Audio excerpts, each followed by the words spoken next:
Սիրելի մասնակիցներ, մի երկու ժամանակացույցի եւ ընդհանուր մեր գիտաժողովի ուրեմն կարգնակարգի վերաբերյալ մի երկու խոսք ասեմ։ Առաջինը ես կխնդրեի, որպեսզի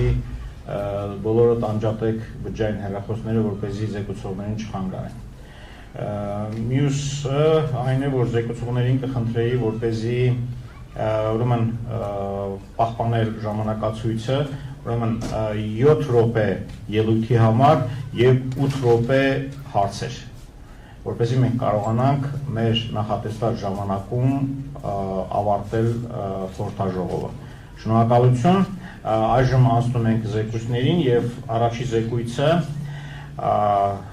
վերաբերվում է թեման է զեկույցի վերնագիրը Գարդմանը հին եւ միջնադարյան պատմական իրողություններում, զեկուցող Վարան Բալայան, պատմական գիտությունների դոկտոր պրոֆեսոր, Գիտությունների ազգային ակադեմիայի պատմության ինստիտուտի գիտական խմբի ղեկավար, Արցախի հանրապետության ազգային ժողովի արտաքին հարաբերությունների մշտական հանձնաժողովի նախագահ։ Խնդրեմ պարոն Բալայան։ Սպազանհայր, հարգելի գործընկերներ, բնականաբար այս երկարաժամանակահատվածը հնարավոր չէ ես քննական ներողության ենթարկել, ես կփորձեմ ավելի շուտ որպես տեղեկատվություն ձեզ ներկայացնել, ինչ քաղաքական կայացության մեջ էր ընդհանրորմամբ հին եւ միջնադարյան պատմական իրողություններում Գարդմանը։ Հայոց արևելից նահանգները Արցախը եւ Ուտիքը դերևս Վանի թագավորության ժամանակներից սկսված ներառված է եղել հայկական պետականության սահմանների մեջ եւ ռուսա չորրորդի դերևս թագաժարան եղած ժամանակահատվածի եղած կավետ սալիկներից, պարսանված կավետ սալիկներից մեկի վրա ներկայացված է, որ հաստորեն Հայաստանի սահմանը հասել է մինչև Կուրդ ետը, այսինքն հյուսիսարևելյան հատվածներ։ Քաղաքական այդ կացությունը պահպանվել է նաև Երևանդունների ու Արտաշեսյանների կառավարման ժամանակահատվածում։ Քրիստոսից առաջ 4-ից 3-րդ դարերում Ուտիքը եղել է Երևանդունների արքայական կալվածք է համարվել եւ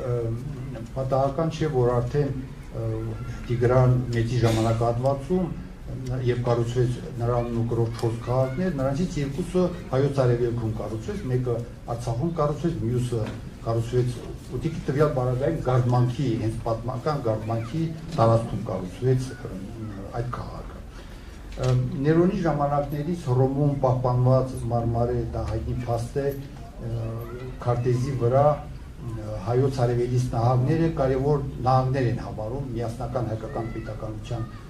կազմում, այդ թվում նաև Գարդմանը։ Եվ այս իրողությունը իրենց աշխատություններում մի քանի անգամ փաստել են հռոմեացի եւ հույն հռոմեացի պատմիչները, այդ ամենը նաև ներկայացրել են հայ պատմիչները ու պատահական չէ այս պատմական իրողությունները հաշվի առնելով 19-րդ դարի հասարակական գործիչ գիտնական Աբբաս Կուլի Աղաբակիխանովը շարադրելով այսօր Կովկասի պատմությունը գրել է, որ դատելով զան հանգամանքներից ու աղբյուրների տեղեկություններից կարելի է եզրակացնել, որ Կուլի աչափնյակը մինչև Արաքսի հետ միախառնման տեղը կազմել է Հայաստանի մաս։ Այդ ամենը ապացուցվել է նաև հնագիտական պեղումների արդյունքում փաստորեն Քրիստոսից առաջ 5-րդ դարից մինչև Քրիստոսից հետո առաջին դար նկած ժամանակահատվածը Կուրից դեպի ձախ, դեպի հյուսիս-արևելք ընկած մինչև Դաղստան հասնող այդ հատվածը հնագետները ներկայացնում են որպես գեալոյու թեփե հնագիտական մշակույթ, որը լիովին տարբերում է Կուրի աչափնյակի նույն ժամանակահատվածի մշակույթից, որը ընդունված է անվանել փաստորեն կարասային թաղումների մշակույթ, այդ աչափնյակի այսինքն տվյալ պարագայում Ուտիքի Գարդմանքի հնագիտական նյութը համապատասխանում է Արարատյան նահանգի, Նախճեվանի եւ հայկական մյուս նահանգներից ձեռբերված նյութերի հետ, այսինքն հայկականության մասին է այդ ամենը խոսում։ Ըստ աշխարհացույցի Ուտիքը ուներ 8 գավառներ եւ այդ 8 գավառներից մեկը փաստորեն Գարդմանն էր եւ նա այնքան նշանավոր գավառ է, որ երբեմն Ուտիքը ներկայացվում է որպես Գարդման։ 5-րդ դարում ստեղծված գաղնամակում ներկայացված են ինչպես Արցախի իշխանական տան ներկայացուցիչները, այնպես նաև ուտիքի 23 եւ 28-րդը, իսկ զորանամակում ներկայացված է թե ինչքան զորք են տրամադրում Գարդմանը եւ Արցախը Աշակունյաց թագավորության, այսինքն հազարական զինվորներ էին տրամադրում կենտրոնական թագավորությանը։ Օրյունը պատմում է, որ Մաշտոցին 5-րդ դարում, երբ նա հայոց արևելքում հայոց գրերն է տարածում, Գարդմանած իշխան Խուրսը մեծ այսպես բանով ընդունեց Մեսրոպ Մաշտոցին, 5-րդ դարի սկզբներին հայոց իշխան է հիշվում Խոսրով Գարդմանացին։ Ընդհանրապես խորենացին հայոց արևելից նահանգների նախարարական տների ծագումնաբանությունը բխեցնում է հայկից, այսինքն առանձը հայկի սերնդի ներկայացուցիչ է համարվում եւ նպատական չէ, որ նա ասել է, որ Գարդմանցոց ծավդեյացոց, այսինքն Արցախի եւ Գուգարացա իշխանների ծագումնաբանությունը հայկից է սերում։ 5-րդ դարի վերջերից սկսած Գարդմանքը իր կարևոր տեղումներ վաճառական բարեպաշտի ստեղծած թագավորության կազմում։ 7-րդ դարի սկզբներից արդեն Պարսկաստանից Միհրանյան տոմի ներկայացուցիչները թափածեցին Արցախ Գարդմանքում, նրանք կոտորեցին հայկական իշխանական տան ներկայացուցիչներին, բայց հետագայում հայկական միջավայրի ազդեցության տակ նրանք մերվեցին հայկական միջավայրին, իսկ 9-րդ դարում արդեն այս երկու տոհմերը հաշտվեցին, խնամիական կապեր ստեղծեցին, 7-ից 9-րդ դարերում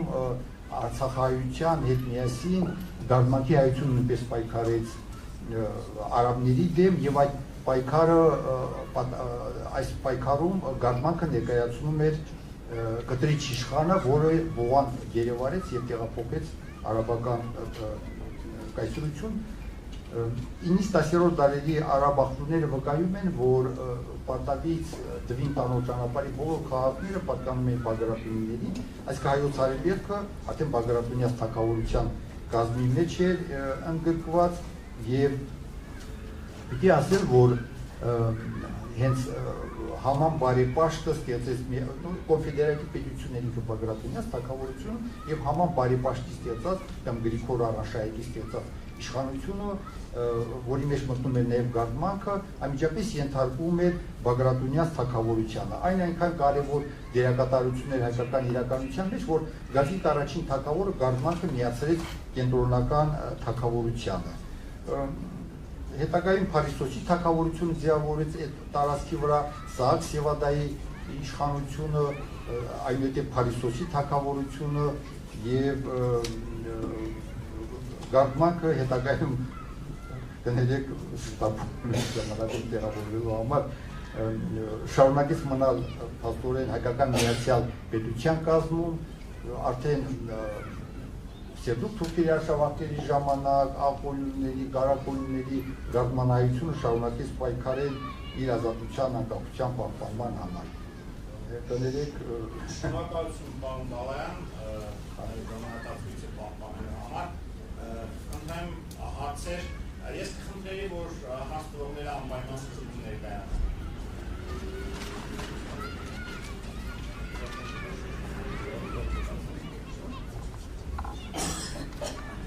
Հարցեր, զեկուցողը։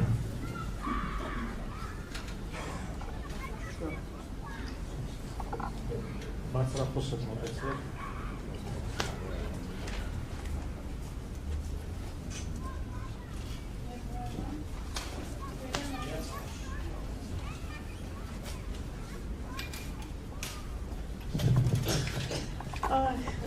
Հնչեցվեց, որ Հյուսիսային Արցախ անվանումը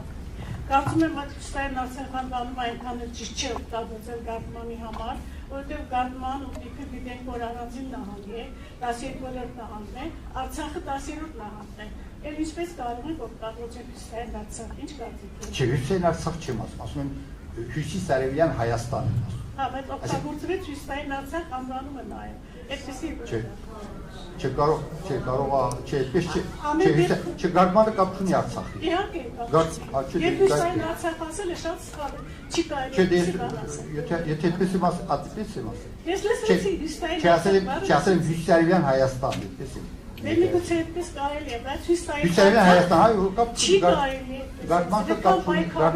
չունի Արցախի։ Բայց միևնույն է, տեսնում ես մեծ այդի Հյուսիսային Արցախը կապ։ Չէ, կապ։ Այդպես որ մենք խոսում ենք գարման ու դիպան։ Չէ, կապ չունի Արցախի հետ կապ չունի։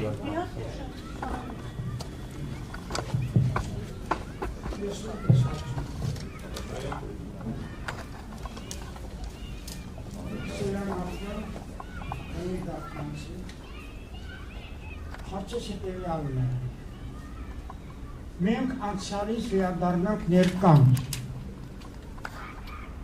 Արդյոք մենք ամբողջովին ճանաչում ենք,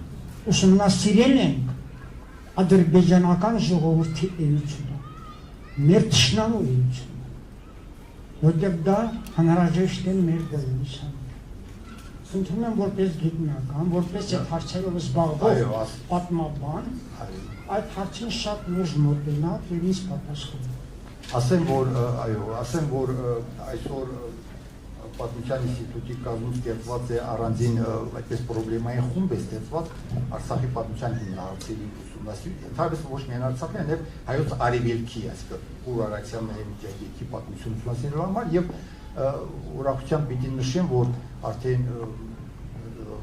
երկու գիրք է պատրաստված, մեկը երկաթորյակ կլինի, մեկը առանձին գիրք կլինի, մեկը կտպագրվի երկաթորյակը Միացյալ Նահանգներում անգլերեն լեզվով, իսկ առանձին հատորով այստեղ ռուսերեն, հայերեն լեզվով կտպագրվի։ Այսինքն մենք աշխատում ենք, փորձում ենք այդ ուղղությամբ մի քիչ ակտիվանանք ավելի շատ եւ կարծում եմ, որ մոտակա ժամանակներում նմանատիպ եւ աշխատանքներ կլինի եւ նախապատ եւ գիտաժողովներ կկազմակերպենք մանավանդաշնանը նվիրված եւ այո, դա կարևոր ասպարեզ է, մենք պետք է մեր պատմության այդ չուսաբանված կողմերը ներկայացնենք, բնականաբար նաեւ ներկայացնելու ադրբեջանական գեղձիկները, որ այսօր աշխարհում մեծ փում են։ Միայն պիտի ասեմ, որ աղավանքի թեմայի նվիրված այս վերջին 2 տարում թուրքերը 11 գիտաժողով այսպես կազմակերպել, սուտը ներկայացնելով աշխարհին, որ հանրապետի իրականության հետ որևէ կապ չունի եւ այդ սուտը դարձնում է քաղաքականություն։ Այո, մենք այդ ասպարեզում որոշ աշխատանքներ ենք։ Ես հավելում անեմ կարելի։ Պատմության ինստիտուտում շուտով լույս կտեսնի 1000 էջանոց մի աշխատություն Ադրբեջան արհեստացին պետության պատմությունը Գևորգ Ստեփանյանը։ Այո, ես դրա խմբագիրն եմ, շուտով կավարտենք։ 1000 էջանոց հսկա մի գիրք։